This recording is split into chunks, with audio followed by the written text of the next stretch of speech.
Welcome to the American Board of Emergency Medicine's Speaker Series, designed specifically for residency program directors and coordinators. Today's session will focus on the oral certification examination. There'll be a brief slide presentation today and then some time for you to ask questions. The chat is turned off, but please put your questions in the Q&A section at any time during the presentation, and we'll address them as time allows. Leading today's presentation, we have Dr. Diane Gorgas, ABEM Director and Chair of the ABEM Test Administration Committee, and Dr. Suzanne White, ABEM Director and Vice Chair of the ABEM Test Development Committee. Hi, everybody, and thanks for joining us this afternoon or morning or wherever time it is where you are in the world. Welcome to this session. I'm Diane Gorgas, and pleased to be joined by all the exceptional ABEM staff that we have here as well to help answer your questions, as well as Suzanne White, the Vice Chair of the Test Development Committee.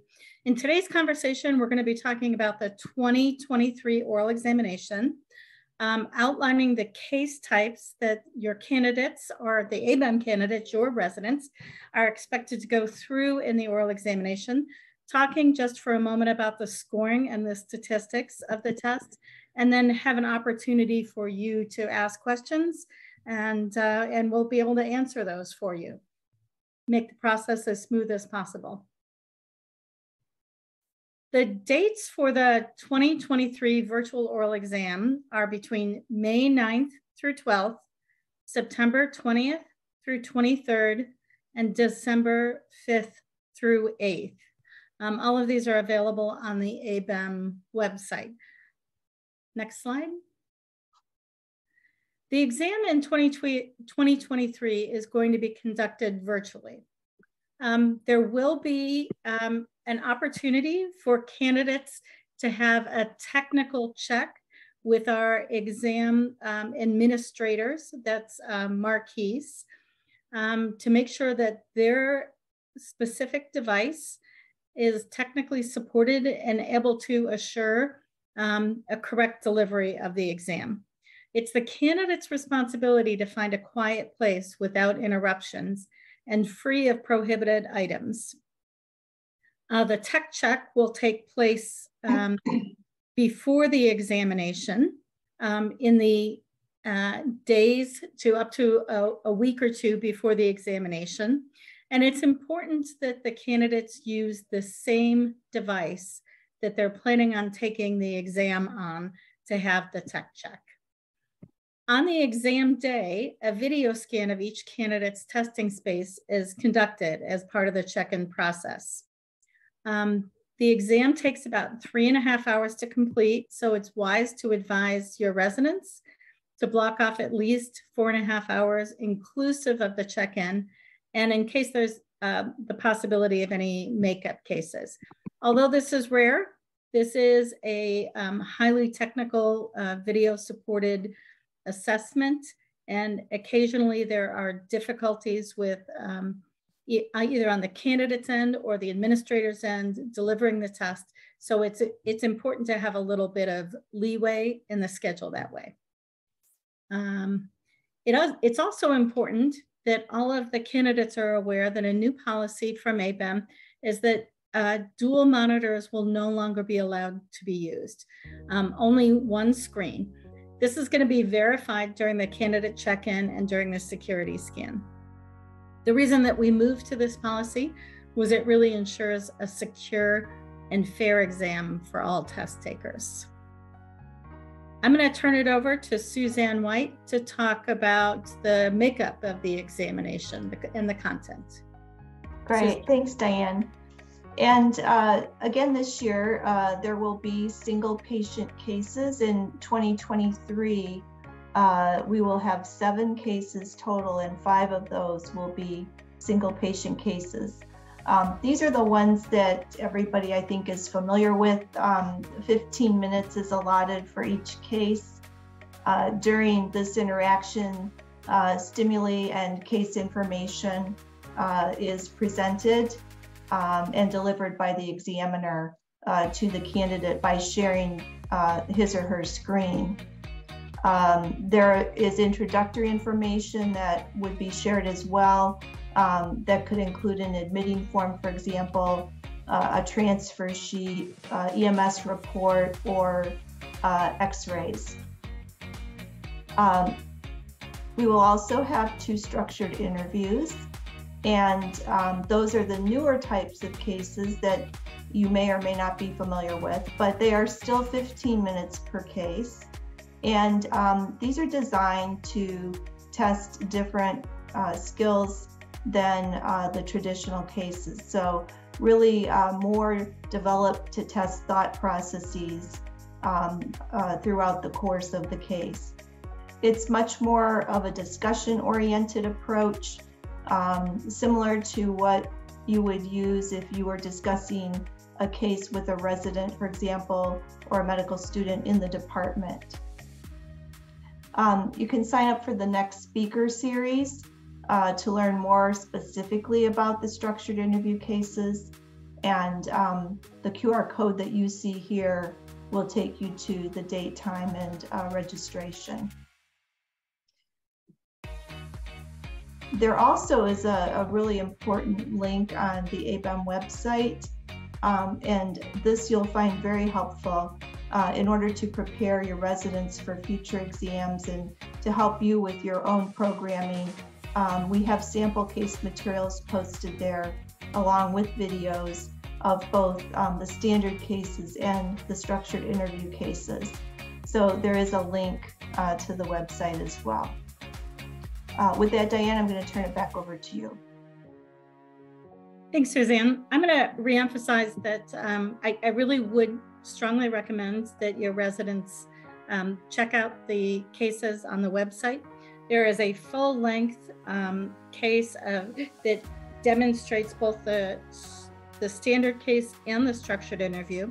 There's also a shorter or more condensed link that just talks about the structured interview and what a resident should expect during the structured interview. So it kind of goes more into the philosophy of it, but it is more condensed. And at minimum, I'd really recommend that the residents are directed there. ABEM probably gets the largest number of questions around the exam dealing with scoring and statistics. It's important to note in 2022, we had a 93% pass rate on the oral exam. There's a QR code here that will take you to ABEM's website where you can read all about performance criteria. And also, I think really importantly, look at sample score sheets for both the standard case and the structured interview. It's important to note that the way that ABEM scores exams is based on criterion referencing. This is a kind of a fancy concept that is really anchored in what should a candidate know on leaving. And the way that we criterion reference that is by taking practicing emergency physicians and saying, in their practice, what do they need to know? So we're really looking at industry, being the industry of emergency medicine standards, at developing a passing score. We don't grade on a curve. That's why the pass rate varies from year to year. It's really based on a very well developed and well-researched set of knowledge, skills, and abilities that we anticipate a candidate should have to be certified in emergency medicine, board certified in emergency medicine. So that is the prepared material that we have for you today.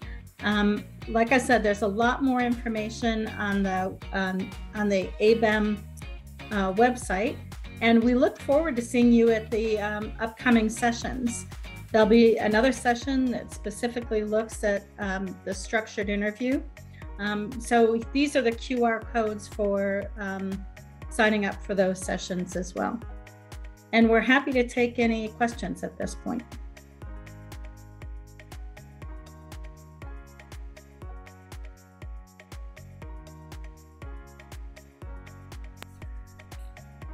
We did have a couple of questions that came in prior, so I can kind of lead those to you, give those to you as well. One question that we did have that was asked before was how programs can help prepare the residents for the structured interview since it's new. Is there anything that you would, any information you give to the program, the coordinators, directors? Suzanne, do you want to take that one? Sure. I do think it's very, very helpful to take a look at the website in that section, watch the video, and there's even a sample score sheet posted there where you can see the way that these interviews will be scored. So I think that would probably be the most helpful thing, and the starting point would be follow that QR code to the site, review the video, look at the score sheets, and you'll have a sense for the flow of those cases. Yeah, I totally agree. Thanks for the answer, Suzanne. I think I would add that just as level setting for the structured interview, there is no role playing in the structured interview. I think one of the most important characteristics that a candidate can have to succeed in the structured interview is to take a big breath and calm down and really listen to the questions that they're being asked. There may be times where they're asked for a differential diagnosis, or there may be times where they're asked for a complete list of the historical information that they would want. And to have your residents really listen to what those questions are asking is going to be important. So when we ask for a complete list, we really want them to give us a complete list of what they may want. Thanks, Angie. Angie, I would add one other thing, Diane, as well, is as with all the cases, the examiners are highly trained, and the goal is to move the candidate through the case efficiently. So whether it's a single case or a structured interview, there may be times when the examiner moves right along to the next section. That's not necessarily a bad sign. They're simply making sure that they're tracking the progress of the case and that it will finish on time. So this is true for both types of cases.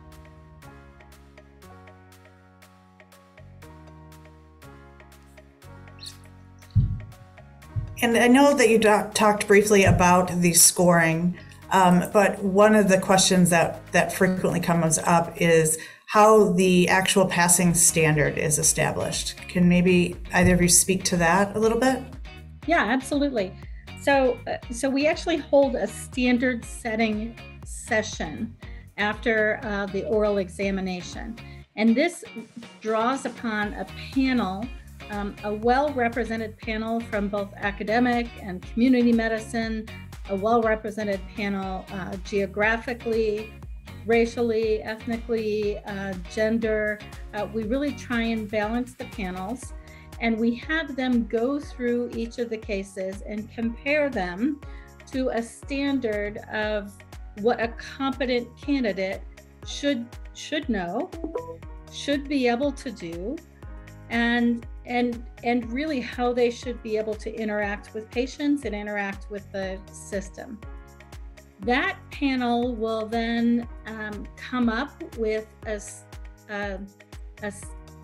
score that is acceptable of really the minimum qualifications that a candidate should have in order to pass the exam and therefore be certified. But it's important to know that these standard settings sessions are done to really give validity to the oral exam and reliability, making sure that we are referencing the passing score, not to some pie in the sky and not because we're trying to set a curve or ensure that a certain number of people pass or fail. They're truly based on practicing emergency physicians and what the key knowledge, skills, and abilities that are necessary for a successful practicing emergency physician. Well, thank you so much for attending today. I hope that this has been informative for you, and I certainly count on hearing from you if there's other things that you'd like to know.